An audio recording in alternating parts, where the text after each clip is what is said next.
الرحمن الرحيم السلام عليكم ورحمة الله وبركاته داوديال meel kasta goob kasta iyo xarun kasta oo muuqaygu idin ka soo gaadhayba halkani waa muuqbaahiyaha taariikhda fog Somaliland Space Channel xarunta uu ku leeyahay magaalada Hargeysa kuna soo dhawaada waa mar kale iyo barnaamijkeena xiisaha lahaa ee milicsiga kaydka oo toddobaadkiiba hal mar aad ka daawataan xarunteedaan ku leenahay magaalada Hargeysa waxaana aalaaba daawadayaal barnaamijkan aynu ku soo qaadanaa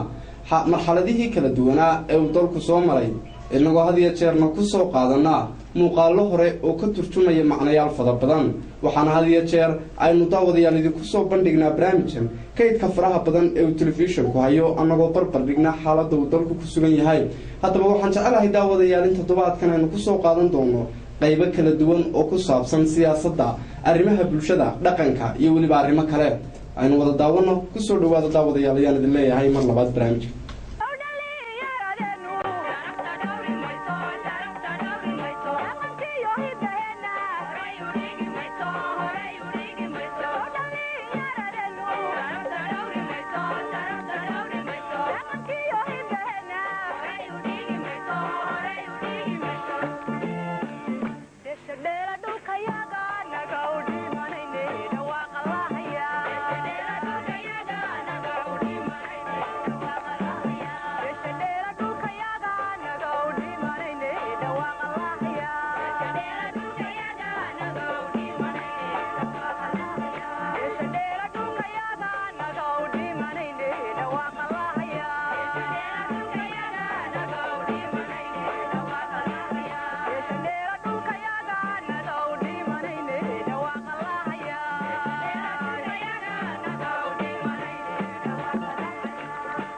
وهاجي داوديال waxaan jecelahay in qodobka ugu horeeya ee barnaamijkana milicsiga kaydka caawaynu ku furi doonaa inuu noqdo kulankii 24kii bishii Maarch ee sanadkii 2009 kulankaasi oo ay wada yeesheen gudoomiyayaashii labadii xisbi mucaarid ee kulmiye iyo ucud iyo waliba golaha guurtida dalka Jamhuuriyadda Somaliland waxaana kulankaasi telefishankani uu kamid ahaa warbaahintii soo duubtay aynu hadaba daawadayaal wada daawano nuqurkii uu kulankaasi daaranaa daawasho wacan 24kii bishii September ee sanadkii 2009 waxa gudoomiyayaashii labadii xisbi mucaarid ee waqtigaasi oo kala ahaa kulmiye iyo ucud ay kulan la yeesheen golaha guurtida Jamhuuriyadda Somaliland oo ay halkaasi ka dhiibteen afkaarta iyo rayiga ay ka qabaan muddo kordhin loo sameeyo xukuumadii waqtigaasi oo uu hogaamin jiray madaxweyne Daahir Riyaale Kaahin hadaba waa kuwan hogaamiyayaasha labadii xisbi mucaarid ee waqtigaasi oo kala ahaa mudane Axmed Maxamed Maxamuud Silaanyo oo hadda madaxweynaha Jamhuuriyadda Somaliland oo sanad kadib waqtigaasi ku guuleystay talada dalka iyo waliba gudoomiyihii isaguna waqtigaasi xisbiga mucaaridka ah ee ucud ahaana musharrixii madaxweynenimo ee waqtigaasi Injineer Faysal Cali Waraabe oo si adag u naqdiyay muddo kordhin loo sameeyo xukuumadii udub ee waqtigaasi waxaana hadaladoodii kamid ahaa waxaan halkan idin sheegay walaalayaal tobankii habeen hortood dambeeyay ma seexan ilaa labada habeen inta shaqeeyo ayaan labada markii gaadhaan geliyay masaajidkoon salaatooyinka tukanay waxaan inta u soo jeeday waxa weeye in dalkaas aan rabshad ka dhicin in maanta waxaan 18 sanadood aan ku shaqeynay aan soo macaashnay ilaahay inuu gargaaray in aan inaga furdo taasaan u shaqeynayay maantana waan guulaysanay waa ogtihiin adduunkii intayna danaysa way yartaa adduunka intiina danaynayso way naga daba hadhow waxay noo soo qoreen 6 qodob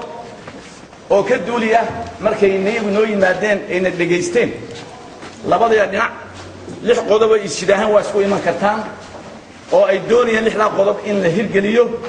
si doorasho u dhacdo doorasho xalaal ah oo xaqi ku dhacdo oo iyaguna gacan naga siiyaan idaguna gudaheena seen gacanta uga bixin jiraan gacan ka siino oo inuu u wada qabsano waxa weeye qodobadaas nuxurka u weyni waxa weeye ay ka dhimanaysaa bahashu waa 2 meelood 3 meelood mid waxa weeye serverkii diiwaangelinta in lagu noqdo oo madmadowgii laga saaro taasoo loo baahday in experts kale la keeno oo expertkaasi 4 ilaa 5 wiil bay qaadanayaan lacagta ku baxaysa ay adduunku bixiyaan waliba Ingiriiska oo batay ka labaad waxa weeye waa commissionka in la bedelo oo commission wax wadi kara oo dadka u dhaxeeyo dadku kalsoon yihiin la sameeyo ka saddexaad waxa weeye waa muddo kordhista madaxweynaha iyo madaxweyne xigeenka وقضب كشنات كاسي وحليه قضب كشنات وحليه مدحوينها هي مدحوينة كحجينك مدكردين تيسة وإن أنا كبدنانين هل بال مرك وقتك أي تران كوميشن كي يا خبرات واحد شرسة وقتك أي كل سمين يصير فركة أو أفر ويك منها كوميشن وحصوص هذه وقت الدورشة وكمان كلام يو أفر تاكو حسابتنا وقتك قلب ككينيان وقتك جينيان جواه لقى فوتينيو ما كان أنت أصلا راعان أي صوص سمين تايم لاين كوقتك الدورشة صدق حسبي وكينيان صدق حسبي أو يك أوغاليسينيان ما كانوا إصلاح أوغالانا كوميشن صدق حسبي ما أنت الدورشة ولا عيسو أيا إديك اللي كينيا مركزها إذا كنا بشي أكون درسان أهد كروليكي وحوي مركا مدكرديستو وواح كقوم لو دللي هاي يروح على خبراتي كوميشن كيباله أصحاب كيباله ودورشة وقت ولا عي إذا كنا مدكردين تاسكوا فريسان إن أنا كبلامين هل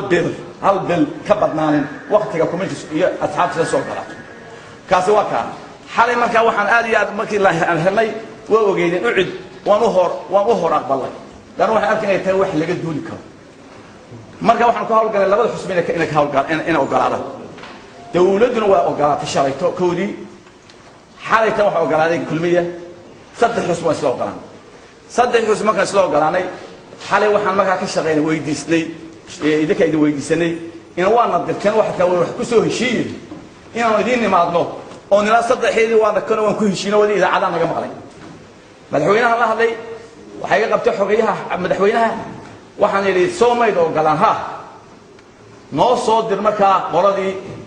حسبك أنا وجماعي سايسنا أطلعنا أن يراهو أن أقولنا إن السجع أنت خبرت نو إيمان الصوم تايم لين كان سميسنا وحيلي وحقيقة بتحرقي أحمد وحيلي هو أمر بقوانا وش يقول اسمه دين ده وش اسمه عارفين تصاد علي كل مية وإيمان يا إنه قردي جوتي أطلع وحي اسمه هي وإيمان ساعات يبرك بعد يقول السؤال وحي إيمان مين أنا وما حد عاي سلبا نومي وأنا ويك هاسو فرص صاحب كهاي ده هذا الكلام ما فيه ما ده واحد نحفظنا إن أمر كلام هذا واحد دي شيء واضح يا مد باي شيء وك أحمد فريا سيدا أيام كورقتك قرنتها وقت الدور الشلا وحقبنا كوميشن وقت مدحوينها كيك بوحدنا وحقبنا يا أو بالدير هذا وحقبنا يا قلت هاي سكو قلدين ولا واضح كوميشن الدرجة ووحيا نسيه وقتي انت كانوا تايم كيانو سلو قلاني نود الشرعيين سين يديك كدوري يبودو كيني كوات صدق قولوا سو صارتين يا markay wax inoo wada yimaadaan aan yaan u galeen waqtigu ma naga waan isla ogolaanay laakiin waqtigiina wax naga xiran yahay farsamadii naga xiran farsamada nasiya walaalayaal farsamada nasiya dadka haddad umadeenu maanta way soo eegaysaa waxa la guurtii hal sano ku dhufanaysa kaasi sanadkaas waa sanadkii waa gowracay Soomaaliland naga gowracina walaalayaal waqti baynu haysanaa intaas oo socodsanaa وبيدين دقائق فربنا بس عليه ذلك جريسة يدبدي سبب ذلك الشباب لا بحلي صاحب الضرية والأبن هو ود الاعتراف سيه منهن ود ولي معترف والدرود أيق بشر منهن لكن وحلي لدت صاحبها وحنا ترى وإن لا تبان تابية ديمقراطية ده وإن لا تبان تابية نبتجرية ده وحنا ترى وحنا لقبتوين الدنيين ولا ذات كاسير هذه يقول المسلحة دينا waxay ku darsadaan talay arrin waa ku darsadaan isla markaa waxa kale iyaguna socday initiatives ama waxa socday dadaal fara badan waxaad moodaa inay qaabkii u farsamada u galay ay taakiyay duway iyagu kaalo soo fariisto oo wada hadal u qoran ma ilahay wixii lagu wada hadlayay iyo wixii lagu heshiin lahaa ay muddo badan ku hawlaanaayeen oo isaga dab qaadayay annaga wax la weydiinayay dawladda wax weydiinayay iyagu toora ku darayay الإسلام جاري أي هذين كان لقى هبنا صار عنه الديمقراطية دي ولا صعنه صار أدوك وحقتره صار محاد قالوا وترى وكتره وحوي هشيس كان لقى أقبل هشيس كانوا كأقبل لي إسلام ورا قادني أنا أصير ورك أنا بسيري أيقو قوان كانوا بسير وشروا قد بيسي سفير كإنجليز كا حجان كيسي iyo Ethiopianka iyo wasiir khaarijiin oo yimid Minister of State ka tigada inta badan war hal yeelay xal ila shalay wala kuwa kale way qaateen war wada qaadeen la qaata inaan ku aqbalay cid walba ka aqbalay kaas waa hadda waxaan iskeenay laba baa socday mooshin midna halkan golaha ka socday midna golaha wakiilada ka socday ya golaha wakiilada ka socday والمركز وأنا مكتارك سوي وحي كذا يصير لو قلي يصير لو يرى كل قرين أنا كريسيسن كي يا رمان كقبل يوم حكون قرماي كان حد لي باي يا رمان وأي مرشد يقوم ترى ساعد المرشد ساعد نين هو حساب قرينه والمرشد كذا رأي بدون قالها وكيل هذا وحنا كعصر أيام قول دول إني تشوتيانا هكيان عرفت ويا كعصر كو إذيك waxaan anaga dunida ka codsanay oo leeyahay oo isku ogeyn haddii naga bixin imka warkan ma qayo wala jiri ayaan isku ku aqbalaan ku qaadan dunida nooga wada marxaati tahay oo lagu wada socda waxa weeye qaabka loo soo dhigay heshiiskaas u dhacay in la isku wada raaco oo sida lagu nabadgeliyo dadka lagu nabadgeliyo waa hagaag daawadayaal kulankaasi kadib labadii gudoomiye ee xisbiyadii mucaaridka ahaa ee waqtigaasi أحمد محمد محمود سيلانيو يجنر فيصل على ورابع وحيقوا معه كسر صارين كلن كاسي بل يجنا داود يالين ودا داونه وشددي قوا مداسي داو شو عن كدب كلن كاسي يقولها جورت الله يشان قدومياش اللي بدأ حسب معارض وقت قاسي دلك كتيرين إسلا كلن كاسي وحيقوا معه كسر صارين مركب كلن كاسي دماضي يقول لبدا قدوميانا سي أدق النقدية حالة وقت قاسي دلك كسقنا أو أي كتل مامين mid aan wanaagsanayn gudoomiye xisbiga mucaaridka ah ee kulmiye Mujaahid Axmed Silaanyo waxa uu si adag u tibaaxayay xaaladaha uu dalku ku sugan yahay isagoo sidoo kale ka hadlayay arrimaha muddo kordhinta uu meel adag iska taagay waxa isaguna isla arintaasi si adag u naqdiyay gudoomiye xisbiga mucaaridka ah ee waqtigaasi Injineer Faysal Cali Waraabe oo isaguna si adag uga hadlay saasaanta dawladnimo ee waqtigaasi intii aan la sameeynin muddo kordhinta ayaa u eekayd isla markaana ay damacsanaayeen xisbiyada mucaaridku inay ku mideebaan dawlad ku meel gaadha waa sida ay hadalka u dhigeen waqtigaasi waana arinta ugu weyn ee labada xisbi mucaarid ee hadda dalka ka jira oo kala cud iyo wadani ay damacsan yihiin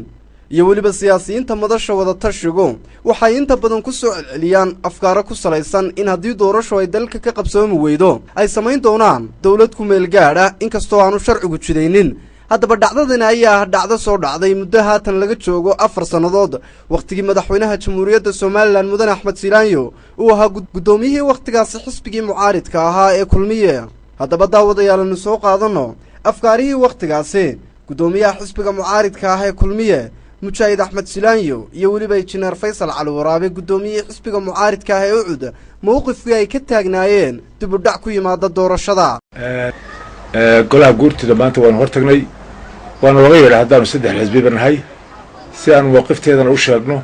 warkii ugu dambeeyay uga warrano oo halka xaalad marayso aanu isweydaarsano hawlaha socda waa ogeedeen waxa ku dhaxjiray intii muddaaba xubno badan oo kamid ah deeq-bixiyaasha ama dawladda caawisa waxayna tartaa xagga horumarinta dhaqaalaha iyo xagga geedi socodka dimuqraadiyadda waxay naga taraysay doorashooyinka waxay naga taraysay diiwaangelintii gacan laga siisay عام هالنا سومالان صاحب بدن الدنيا كنا لا نرشق إياه ودنعه وحكولينا كهولنا إلى نبتقليه كأبوران سيجوا يسفكر الشروع أبوره ضد بدن وجودها وصرادين له وعلماء الدين له وباع مشتر له وحكارة كرله وصحافة له وحصلن يهونتو دمير بيسقوا التجسي وينجود العسرية نتاصلن وحائنا ندشنه حسد ندشنه إلا يسقي ماده وخلاف كلا بابيه ولا جوده الله وما لا سرقه وأنا يالله وأنا أجور هنلي قد بدأ كوي الله هشيسكا صدروع السوالف هاي مدة كان لا قاريها فرسمة اللي قلتشرو أنت أي كوين أيان تتكاد بحياشة يفرسمة يقاند أي صدران إن لا يالله مدة أنا لوكرية مدحوينها ما تشوفه وقت يصير لوكرية أنا قصة إن هشتدي هور لو قاري يده أو مدة يفرب بدن لو شهر الدراسة دي بدقي وحلكي سكسو بحويا وها يدو حسيلو الدرات دي دلك عن ويالي أي هذا ما تمركن الله يلوح إما واي حبنه كتر سنة جدد أذب حزبك أذب أي إما واي وحكم وقتي markii aanu ka baxnay ee doodii sii socotay in udub xubnaheeda taageersan golaha guurtida oo isku haleynaya inay iyagu halkaa ay socodsiin karayaan cod ay doonayaan in heshiisyadii la gaadho ka boodaan maslaxadooda ka boodaan wixii la wada gaadhay ka boodaan oo ku khasbeen hoggaankii golaha guurtida inuu deg deg usoo dhigo oo ay ku dhuftaan muddo ka badan 7 bilood qaadanaysa loogu dhufto muddo sanad qaadanaysa loogu dhufto kordhintii madaxweynaha maanta jooga taasina wax suurtoobaysa maaha sharcigay ka soo horjeedaa maslaxaday ka soo horjeedaa taariikhda Soomaaliya oo dhan ka soo horjeedaa waa baabiin dalka iyo ummadda ah Allah rahmatu sallallahu alayhi wasallam tilaa maadi subhanahu wa ta'ala waxa weeye arintan maanta ka socota guurtida waxa weeye waa arin aad iyo aad Soomaaliland khatar u gelinaysa weeye madaxweynaha ayaana ka dambeeya waxa weeye muddadii way madaxweynaha ka dhamaanaysay ee sharcigu sheegay waa 29 Oktoobar baa weeye 27 Sebtembar baan ku ordinay bay ilaahin 17 waxa dhici lahaa doorasho commission-ka qabtay commission wuxuu qabtay waqti doorasho dhacayso bilna waxa laga dambeeyay mandate-ka madaxweynaha marka waxa weeye arrin uu ku mujaxaabinayo heshiiskii ay soo qoreen bulshada caalamku uu ogolaaday xalayto isla maanta haddana doon inuu isagii mujaxaabiyo waa horaan idinku sheegay waxaan idhi madaxweyne riyaale sharci wuxuu yaqaan wuxuu jecel yahay sharci oo dhan uu burburinayaa waxa ka marxaadiya ninkii sharci yaqaanka ahaa ee guurtida la taliya sharciga ahaa ee 17 bisha guddoonka guurta ka cadeeyay inay tahay mandate-ka madaxweyne 29 ka dhacaysa Oktoobar ayuu inta u yeeray bedel waxa tiraha 27 Sebtembar ka dhacaysa yani waxa weeye waa shakhsiyad ka soo horjeeda inay hay'ad samaysto institution uu burburinaya sharci oo dhan uu ka soo horjeeda marka waxa weeye arintaasi waxay dalka u keenaysaa khalkhal bay u keenaysaa waa in laga hortagaa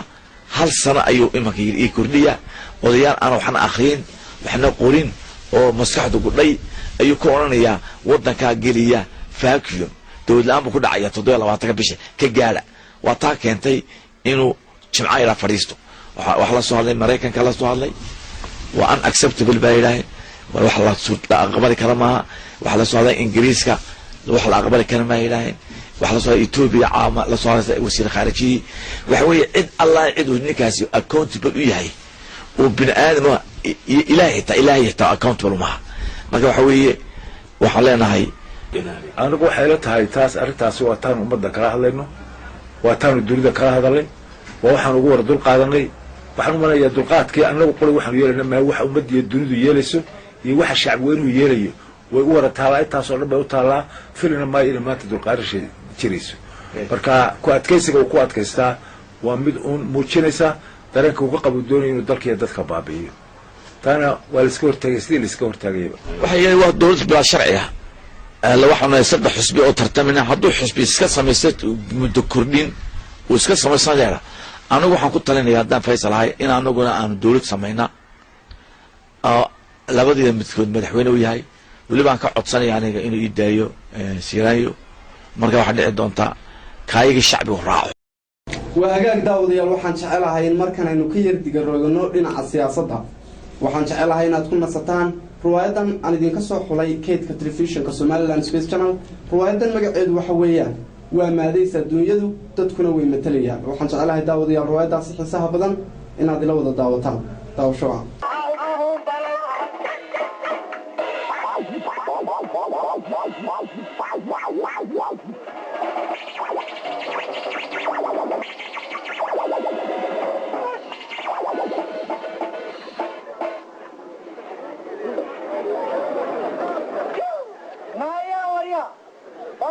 من الإبليس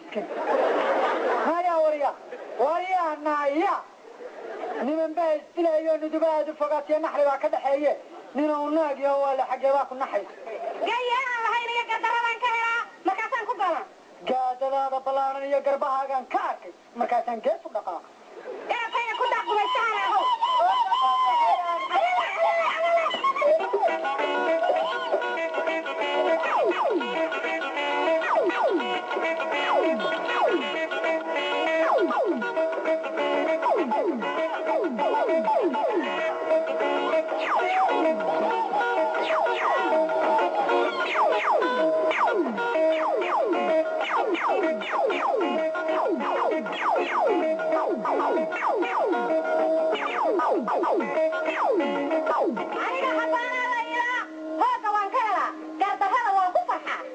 aniga xabaanaa la yidhaah hooga waan ka helaa gardarrada waan ku farxaa haddii aan maanta gudaayo derbiya hawla malaasay balaayo yahay iskor saaran hoose yahay la dhaashay taayir iyo hawla buuxsay balaayo yahay maxay cuntay badadii dhalabay wax la cunta wax yahaw feedhaha weyne haddaan maanta gudaayo كان شوف مع مراكب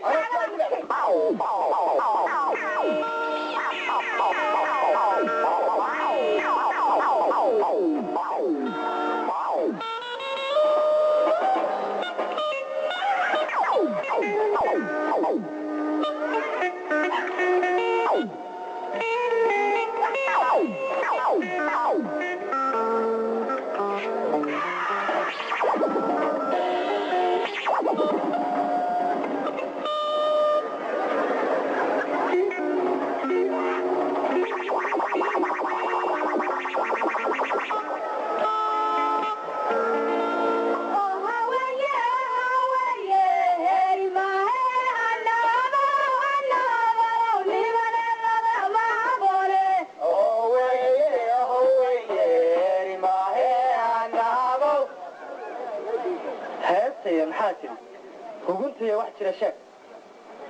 sheekada la halalqaad himilada la faalle hurdow saas lagu yidhi maqal haya hadday tahay hodan baynu noqon lahayn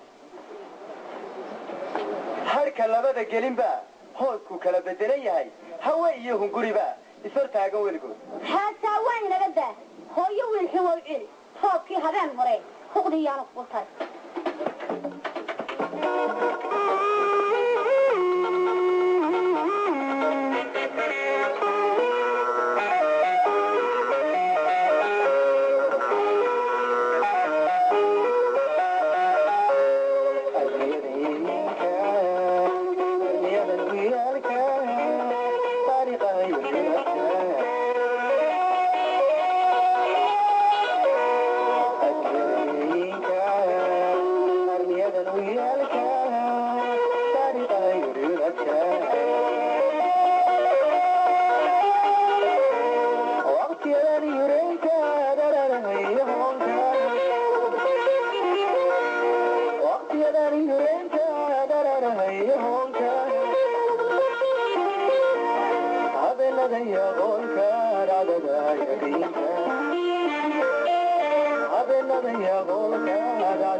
dojiyuhu dhaar u geli waayo raganimo wuxuu ga dhacaa wayla dhalanteed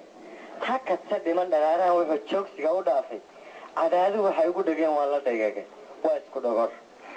haddii maqalka dhibicii qabsado uu biyo dhigaaleeyo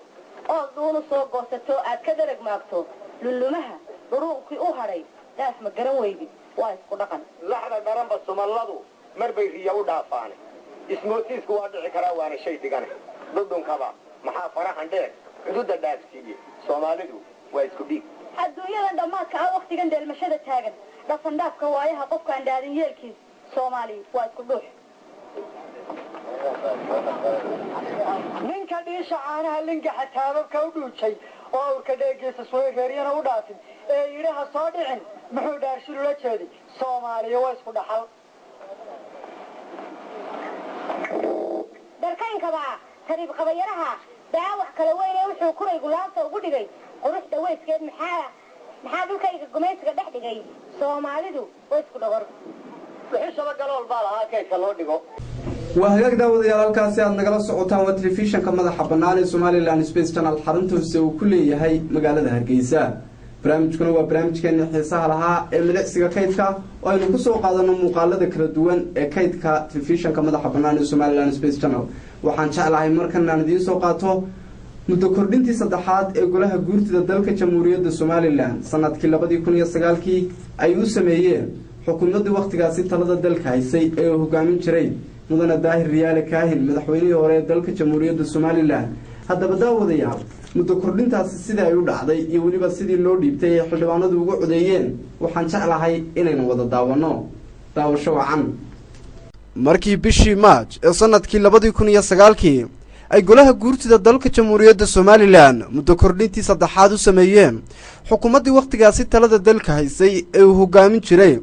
madaxweyne daahir riyaale kaahin iyadoo xildhibaanadii waqtigaasi ee golaha guurtida oo u qaybsanaa kuwa muxaafid iyo mucaarid bay isugu jiray uu soo dhex maray loolan adag oo ay qaarna ku doonayaan in muddo kordhin loo sameeyo kadib markii golaha guurtida loo soo gudbiyey mooshin xukuumadda loogu kordhinayo ayaa waxa uu arrinkaasi noqday mid ay ku kala qaybsamaan golaha guurtida Jamhuuriyadda Somaliland inkastoo markii dambe ay isugu biyo shubatay in muddo kordhin loo sameeyo xukuumaddii waqtigaasi Salebaan Maxamuud Aadan gudoomiyaha golaha guurtida Jamhuuriyadda Somaliland ayaa waxa uu ku dhawaaqayaa sidii ay u dhacday muddo kordhintii loo sameeyay iyo waliba codkii loo qaaday sidii ay u kala qaybsanaayeen iyadoo geesta kalena ay qaar ka mid ah xildhibaanada golaha guurtida Jamhuuriyadda Somaliland afkaar kala duwan rayigooda ku cabireen muddo kordhintaasi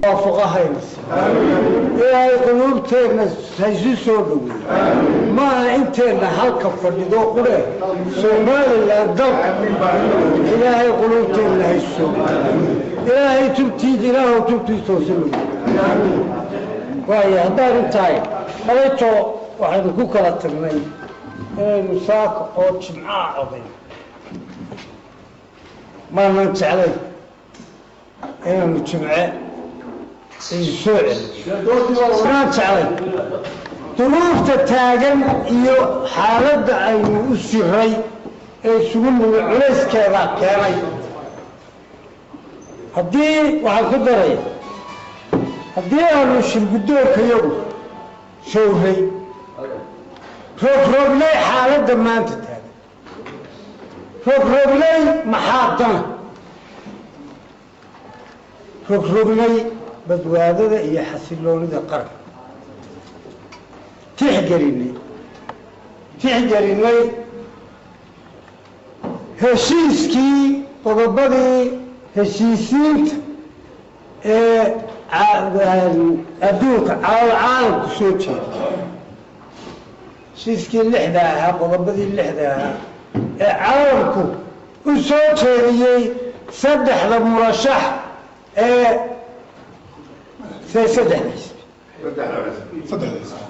سدح للمرشح بده كل شيء أدرس كلام تحجري هذا تحجري لي بوقع هي حالة ده ما أنت تاني وحلو ولا كات وطلع من بصوت هذي إن قرآنك مانتا إن غصوا بحر إنه كسر إسرائيل قوة inuu ku salaysnaado ogolaanshihii labada xisbi shalay inoo sheegeen oo mucaaradka madaxweynuhuna sheegay ku dhaqankooda inuu go-aankeenu ku salaysnaa hadallo iyo wax walba way yimaadaan laakiin natiijada khaatumaduunbaa laga raaca khaatumada ilaahu haynaga xumayna ilaahu khaatumada haynaga xumayna sidaa uu sheegay guddoomiyuhu annagu maanu seexan malaa'igtu waa iska seexateen sababtaanu ka seexan weynee waxa weeye qarankan iyo dalkan iyo dadkan sidaynu u dejinaa sideebaa u dana sidee baynu guurti baynu nahay aan innaga marnaba aanay inooga imanin wax dalkan iyo dadkan iyo qarankan waxyeela aanay inooga imanin wixii aynu wadnay ee aynu ku buuqaynay ee aynu isku haaraannay ee aynuna dawlad la-aan yaynaan ku dhicin uunbay ahayde wax taasoo ninba si uun dee wuu arkaayo marka waxaanu sidaa guddoomiyuhu sheegaya isla gaadhnay inaynaan keenin wax ka baxsan wixii caalamku inagula taliyu inoo soo jeediyey saddexda xisbina ay oggolaadeen inaynaan inagu aynaan haddii aan la yidhaha bawjeexin oo aynaan wax kala la iman oo aynu ku fadhiisinno kororsiimadeennu ay ku fadhido aynu kordhinaynaa ee ujeeddadeedu ay tahay inaynay dawlad la-aan inagu dhicin ila ujeeddadeennu waa intaase inayn ku fadhiisinno wixii ay haddii aan la yidhaahdo ay oggolaadeen caalamkuna inoo soo jeediyey ayaanu u aragnay dantii caynkaasaanu u aragnay waxaanu ka rajaynaynaa ilaahay idankiisa horta dadku inaad fahamtaan oo si wanaagsan u fahamtaan buuqa iyo haddii alle wax iska horkeenkuna waxba ma tabo waxaanu is leenahay annagu kolkaanu rogrognay waxba maydaan dhaafin waxaanu is leenahay waxba maydaan dhaafin waayo wixii lagu kala wada raalli yahaybaa ayaa dalkan wax u ah ku-xigeenka inuu inoo akriyo wixii aan maaliyo sheekuna ku hadalay arrintan nuxurkeedu waa sida guddoomiyaha iyo guddoomiye ku-xigeenku ay idiin sheegeen weeyaan anigu halkaa waxaan siiqadii ay u qormi lahayd iyo sidii aan u soo dhignay un baan halka ka akriyaya asbaabaha aynu cuskanayno xaaladda tan iyo go-aankan aynu gaarayno iyada oo aan la ogeyn ama la garanaynin dubisixidda waktiga ay qaadanayso ama inta ay qaadanayso dalka oo aan loo baahnayn inuu ku dhaco dawlad la-aan ama vacuum isla markaana tixgelinayna tala soo jeedintii beesha caalamka sidoo kalena aragnay aqbalaadii golaha xukuumadda iyo xisbiyada qaranka sidaasi darteedna muddo kordhinta xilka madaxweynaha iyo madaxweyne ku-xigeenka waxay ka bilaabmaysaa 29 bisha 10aad 2009 ilaa bil kadib maalinta ay qabsoonto doorashada madaxtooyada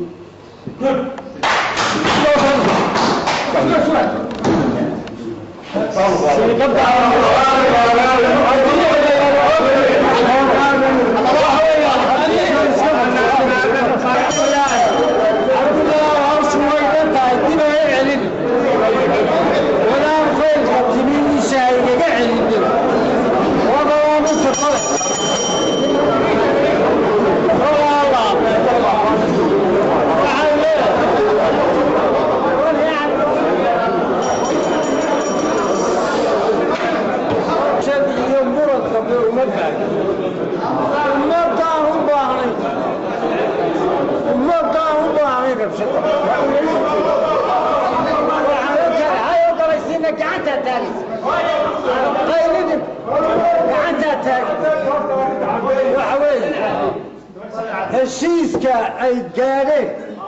maalinta doorasho ay ku dhacdo bil ka bacdi baa madaxweynuhuna xilka wareejinaya inta oo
toddobaad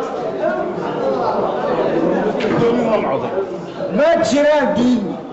aamusaadina ma jirto anna ma codaynin wuxuu ku ansaxan yahay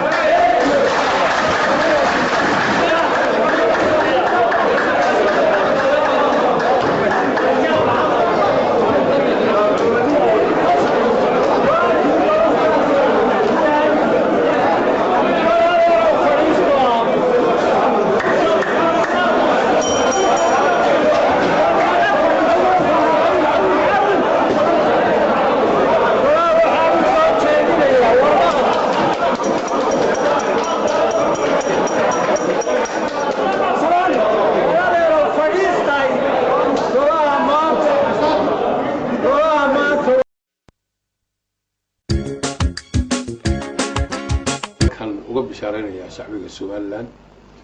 go'aanka guurtigu ay qaadatay oo go'aan guurti ah iyadoo siyaabo badan loo sheegayo guurtigu waxana la filay baa ka soo baxay yada laakiin maanta si wanaag ay tahay wixii guurti laga filayay inay ka soo baxdo hambaliyo ayaan guurtiga u dirayaa shacbiga reer Soomaaliland guud ahaan hambaliyo u dirayaa hore aan u soconno doorashadaan u diyaar garowno hal gudogalo farsamo ahaan sidii ay doorasho xaq ah oo xalaali mustaqbalka loogu qabsoomi lahayd haddii Ilaahay yiraahdo waxaan leeyahay shacbiga reer Soomaaliland markastaba waan idinku ambaleynayaa wadajirkiina iyo nabad jacaylkiina iyo sida aad u ilaalinaysaan danta ummadiina waan idinku ambaleynayaa markastaba waxaan aaminsanahay markastaba talo inay arrinteenu ku dhamaanayso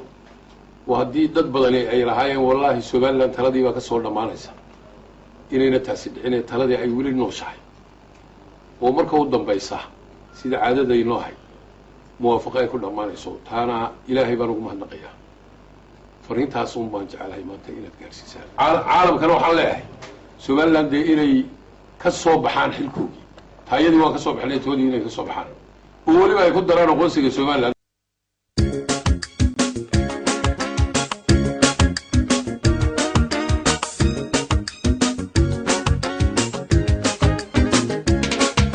arrimaha diiwaangelinta ayaa iyaguna muddo haatan laga joogo 5 sanadood waxay ahaayeen arrimo muran badan dhaliyay oo keenay dib u dhac ku yimaada doorashada iyadoo hadda caqabada ugu weyn ee hadda hor taagan in doorasho ay dalka ka dhacdo muddadii loo qoonteeyay ee 26 Juun ee sanadkan aynu ku jirno ee 2015 bal haddaba daawadayaal soo qaadano afkaari iyo waliba ra'yiyadii kala duwanaa ee ay ka taagnaayeen siyaasiyiintii ugu cadcada waqtigaasi saaxadda siyaasadda dalka Jamhuuriyadda Soomaaliland arrintii ay ka qabeen arrimaha doorashooyinka oo waqtigaasi keenay in doorashadu ay dib u dhacdo laakiin aan xalaal ahayn haddana waxay ka soo jeediyeen iqtiraax ama suggestion ah si ay u dhamaato doorashadeenu oo ay noqoto doorasho xor oo xalaal ah in la diiwaan geliyo dadka maxaa yeelay doorashooyinka hore aynu soo galay dhammaantood dadku may lahayn card ay ku codeeyaan mana jirin register magacdoodu ay ku qoran yihiin oo qof walba halka uu ka codeynayo uu ku yaalo marka waxa dhici karaysay inuu qofku 2 jeer 3 jeer 4 jeer codkii ku noqdo uu codeeyo baarlamaanka jira hadda waxa ahayd in lagu kala diiwaan gelin iyo ID runtii arrintaas oo ay xusaareed wasaaradda arrimaha gudaha iyo commissionkii markaa joogay suurtagal uma noqon sharcigu say u approve gareysnaa in lagu galo ID iyo diiwaan fusr baarlamaankii hadda jooga waqtigo ku yaraa awgeed buu suurtagal u noqon weyday inagu ma lihin taariikh hore dadkeenu ma diiwaan gashanaa manay diiwaan gashanayn teesarooyinka aynu lahayn ama xaashiyaha aqoonsigaynu lahaynina qaar habaysan oo lagu kala garan karo qofka doorashada liyo qof kale ma ahayn sidaas darteed sida caalamkuba u dhaqmo waxaa qasab noqotay in diiwaangelin la sameeyo qofku uu la yimaado kaarkiisii dhalashada iyo kaarkiisii diiwaangelinta oo markaas kaa loo raaco kadibna qof kasta oo da'da gaara in la geliyo database-ka la geliyo oo markaas sidaa aynu ku saxano in dad liis la yaqaano goob walba uu yaalo oo xaqa dadka u leh inay markaa ay isdiiwaan geliyaan halkaas ayay taariikhdiisu ku fadhiday waxaana la soo maray hal goon dheer baa loo soo maray diiwaangelinta codbixiyaasha horta wuxuu ka yimid xeerk number 20 xeer number 20 xeerkii golaha ayaasha deegaanka iyo madaxtooyada qodobkiisa 14 xarafkiisa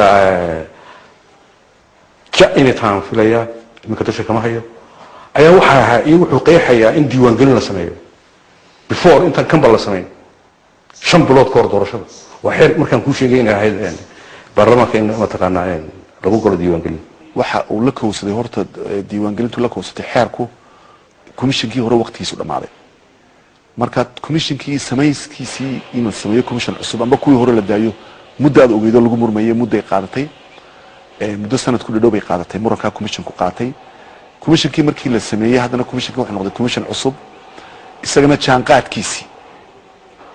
ayaa oo khilaaf la kowsaday oo isaga gudihiisina khilaaf la kowsaday oo gudihiisii caqabado badan ka hor yimaadeen donorskii lacagta bixinayay asxaabtii waqtigii electionskeenii doorashooyinkii oo qaar expire noqdeen oo tii deegaankii iyo madaxweynihii dhaceen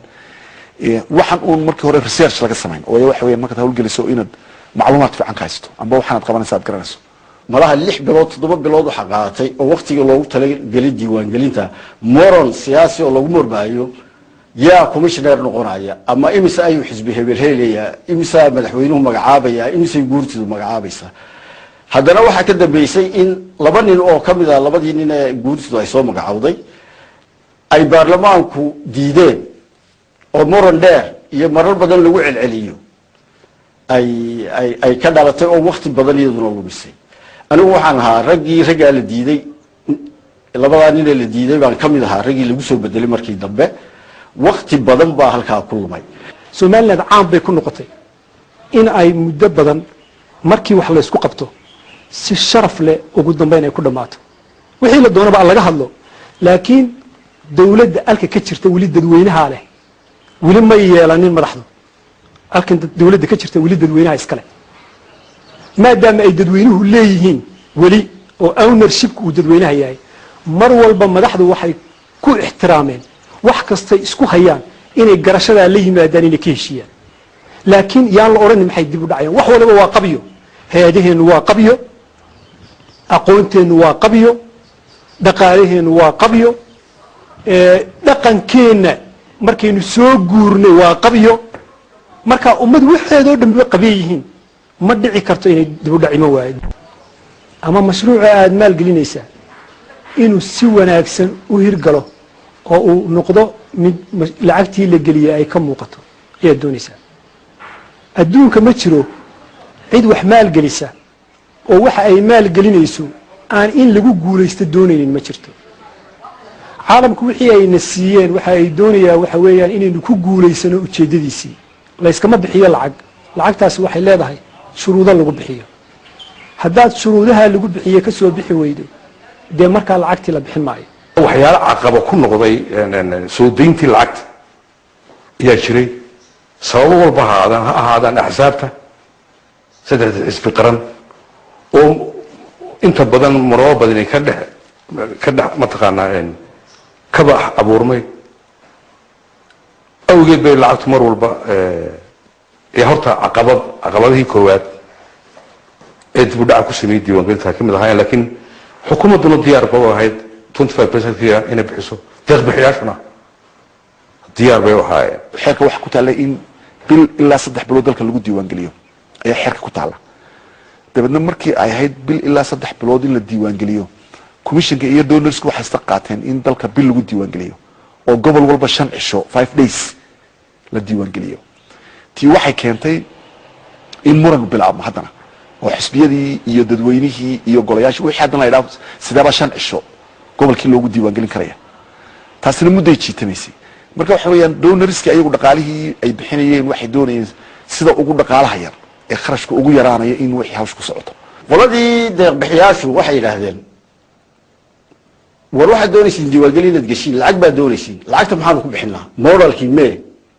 nidaam ku noqonaya ma warqadii qalin baad ku qoraysaan ma combyuutar u noqonayaa ma satellite baad u baahan tihiin oo ma garanaysaa isku xidhaayo waxoo dhan dee budgetkeena miisaaniyad buu u baahan yahay miisaaniyad diiwaangelin iyo doorasho soo qadima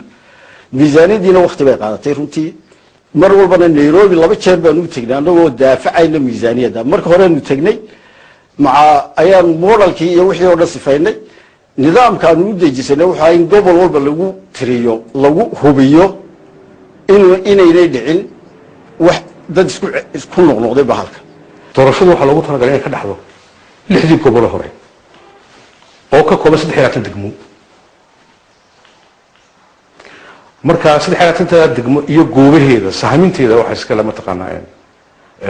komishiga qaranka wasaaradda arrimaha guduhuna waxay leedahay nabadgelyadooda inay sugto sahamintooda marka goobihii hore doorashadu ka dhacday ay komishigu u abruufgareeyeen inay tan ka dhacdo oo wax cusub aan lagu darin wadaag daawadayaal aad iyo aad baan idinkaga mahad celinaynaa muddadii qiimaha badnayd ee sida fiican noola socoteen barnaamijku wuxuu ahaa barnaamijkeena milicsiga kaydka oo alaabaynu ku soo qaadano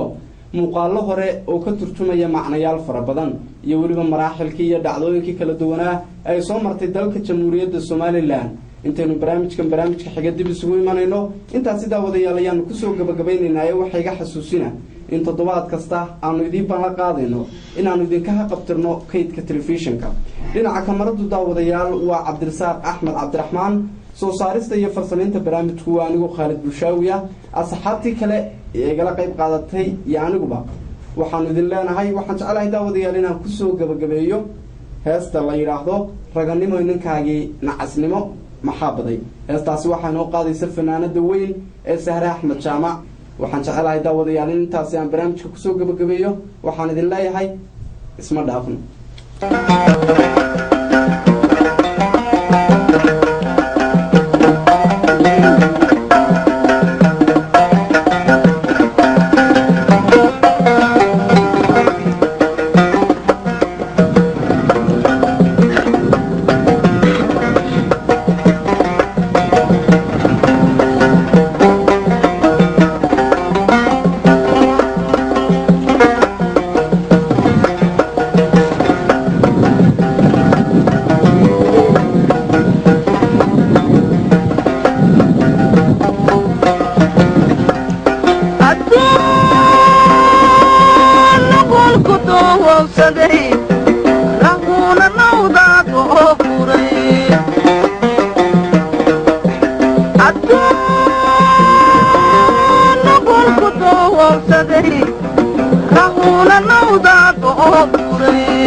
One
Naska iyo naruurada nimcada